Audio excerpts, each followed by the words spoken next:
UFC 252. I am so excited about this. And when I tell you, the more that I watched, the more that I got excited. So we have UFC 252, Daniel Cormier versus Stipe Miocic. This is the trilogy bout. This is the rubber match.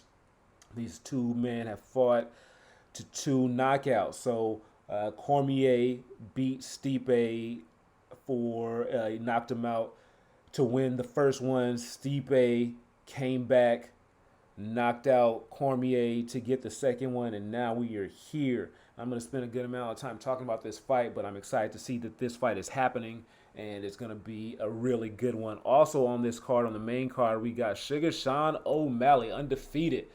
If you haven't seen this dude, if you haven't heard this dude, I suggest that you watch him.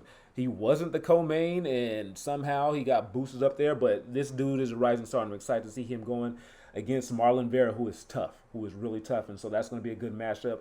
We also have Junior Dos Santos versus Jairzinho Rozentruik, and I'm going to get into that one first because we have two heavyweight matchups on this main card, and either you love or you don't like the heavyweights, right? You see some heavyweight fights where they kind of lay on each other and wrestle and bump bodies for 15 minutes till they get tired and see some whack strikes.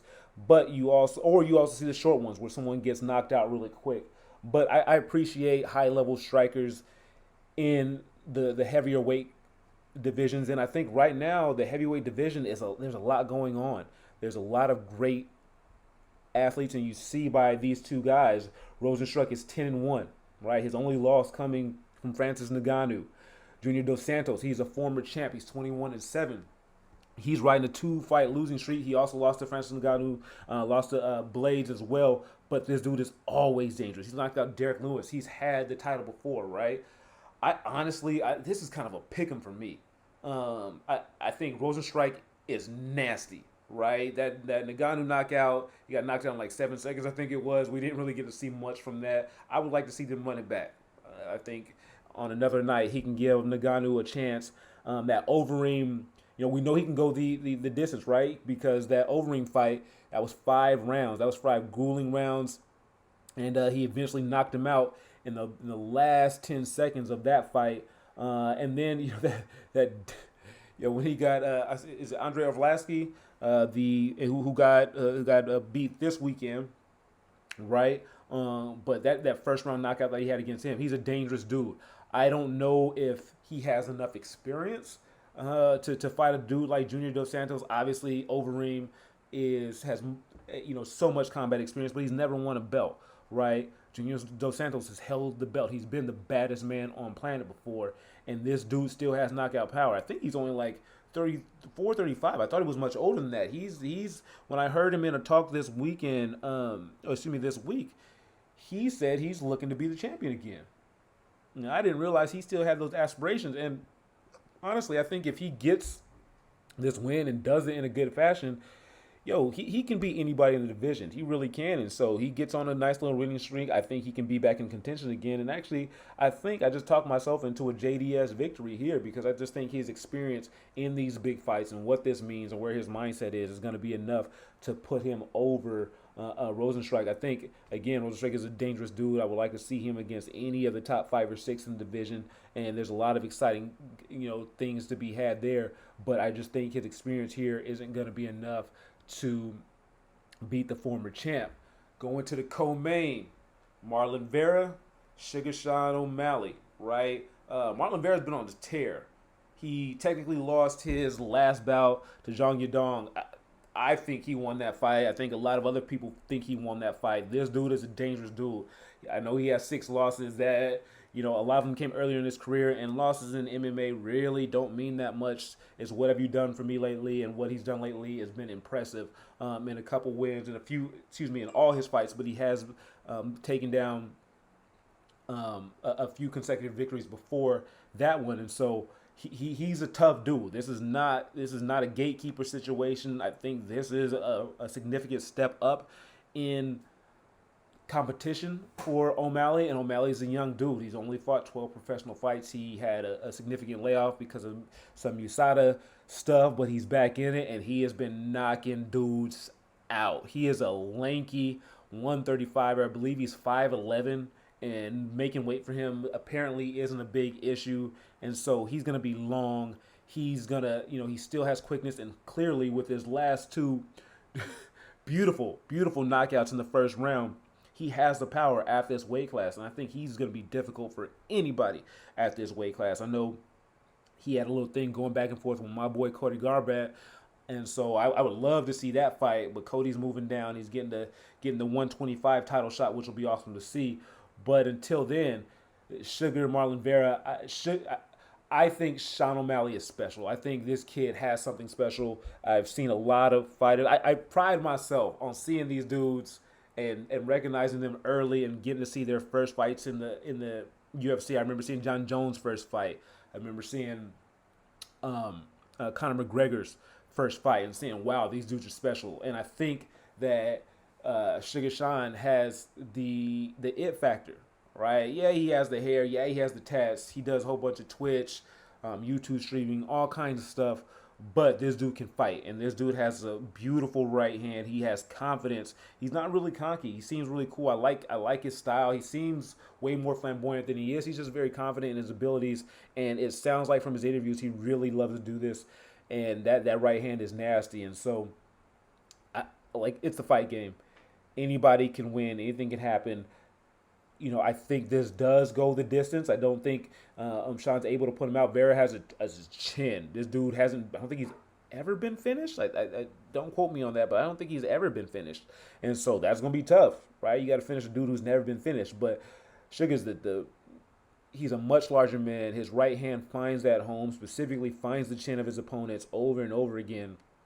And I just think he's going to be too much. I think he's going to be too much for most dudes in this division. Unless you can get him on the ground and do some work, which, hey, Vera is a black belt. He's a Brazilian Jiu-Jitsu black belt. So that could be the strategy going in this weekend. But O'Malley's length, his length and his ability to move, he's very athletic, he's very quick. I just don't see Vera getting to his legs. I don't see him being able to drive him down. O'Malley's wiry, but he's strong, and I just think he's able to have a dominant 3-round decision win. And hopefully we see a bigger fight from him. I think after he wins this fight, we see him start to fight, the top guys in the division, and we see what he really got and see if he really has that championship medal. But this will be a very entertaining fight. But, man, so I'm not a Daniel Cormier fan. I have spent a lot of time disliking Daniel Cormier, and I'm not going to lie, I'll admit it, kind of hating on Daniel Cormier. Biggest reason why is I'm a John Jones guy. Y'all know this. John Jones is my dude. And so if you got beef with John Jones, you got beef with me. However, I will not take a man's credit away from him. And Daniel Cormier has, if you lose twice to John Jones and you lose once to Stipe Miocic, that's it. That's all you. That's the only losses that you got on your record, right? He's beaten so many top dudes, and this is his swan song. I know there's been rumors of him fighting Brock Lesnar. Brock Lesnar ain't gonna come back. He's still on the roids and whatnot, so he ain't gonna get any USADA testing by then. I know there's also rumors about the John Jones mega fight that we've been, kind of hearing about. John Jones moving up to heavyweight, that is. That fight doesn't really interest me, and it sounds like from DC, it don't really interest him either, and I'm glad about that because I think this raises the stakes for this fight even more. There's also been rumors of Stipe walking away after this fight. I mean, this dude, he's beaten Overeem. He's beaten Junior Dos Santos. He's beaten Ngannou. Like, who else is there for him to beat? He's beaten Cormier. Like, he's the man. He has the most title defenses in the heavyweight division. He's a double champ in the division. He beats Cormier. This dude is the greatest heavyweight ever. There's no ifs, ands, buts or about it. Same with DC. Like, he beats Stipe and he's able to do this. He walks off the greatest heavyweight champion there is. And I think for a guy like Daniel, he's a former two-time Olympian, right? I know he runs the Gilroy Wrestling Club over in Gilroy. Shout out to the Garlic Capital of the world. For all that I don't like about him, he seems like a really good and positive dude. And most guys don't get to write their story. They don't get to write the ending to their story, right? We see, fighters being carried out on their shield. We see, Joe Montana playing for the Chiefs and whatnot. That's not fun. That's not a fun thing to do. And so Daniel Cormier, especially with having those losses against John Jones and kind of having that asterisk on him being the champ with the light heavyweight belt, this, I think, for his legacy, which I know is very important to him, would be huge, and he would be able to walk out on top. And that's the only thing is I heard his interview with on Monday on his radio show, and he said, there's not more pressure that he's putting on himself from this. And I just don't know how that can be. I know that he's been training. His training camp has gone a whole lot better than the last one. The last fight, he was dealing with some back issues. I rewatched that fight. Man, that was painful to watch. It was painful to watch. DC didn't wrestle at all. They were basically just trading shots for the first 3 rounds until Stipe got him with the body shot and hurt him. And Daniel said it. He said, hey, I did the thing that I've never done in my career, my professional fighting career, and that was I got hurt. I didn't fight back. And that's exactly what happened. He got caught with that rib shot once, and that was pretty much the end of the fight. Now, to his credit, he was getting the better part of those exchanges for the first 3 rounds. You look at Stipe's face after it. Stipe was not, he wasn't bobbing and weaving. And to be perfectly honest, I don't think he was putting out that much damage. And so it's interesting because, watching him bet it, hearing the interviews for the last couple weeks, both guys think that they are by far the better fighter. Like, both these dudes in their heads are going into this fight thinking, nah, I'm going to whoop this dude's ass. And there's no question about it. Like, each thinks that they are significantly better and that each fight is proof of that. In the first fight, DC got the knockout. Stipe says it was a fluke. That was a fluke punch. I don't think so. I think he got caught with a very solid punch. And again, looking at the evidence from the second fight, DC was able to land those punches, nonstop on him. Only thing is he just didn't get finished. He didn't get that one clean one, right? On the flip side, DC is looking at that second fight and saying, I didn't fight my best fight. I wasn't prepared coming in. I had a lot of distractions outside of it. And those could be, quote unquote, I don't know why I just said quote unquote, but excuses. But the dude's back was messed up. He didn't have a real camp, and he did have distraction. Now, that's his fault. He didn't show Stipe the proper respect that he should have, and that's on him, and he recognized that. And so what he's doing now is going back to the drawing board and really able to focus and have a true camp and come in his best shape and fight his best. That's what he wants. He wants to fight his best fight and walk out with, whatever decision that is. He feels like in the second fight was not a true representation of his fighting abilities, and he feels like the first fight was with a knockout. And hey, it's going to be a good one. Stipe, like I said, I went back and watched Stipe's fights, his last few fights, and this dude can just fight, man. He is just a fighter, and he has dominated some of the biggest killers. I mean, that Overeem fight, the Dos Santos one. I mean, I was talking about Dos Santos being a killer and probably knocking out Rozentruik on the same night. Stipe's already beat his ass. And so, Stipe has proven that he is not only tough, but he is a great fighter. And so I'm excited to see this. This is, I think, I wish it was getting more hype. I wish MMA was bigger because this, to me, this is, we're looking for, boxing is where, we look at the heavyweight division as being the prize fighter, right? And we got some cool heavyweights going on right now with Tyson Fury and Deontay Wilder and Anthony Joshua and all them. But, that's it. We got this heavyweight division over here at UFC that has some all-time great fighters, including two that can be considered the greatest of all time. And these two dudes are going to fight.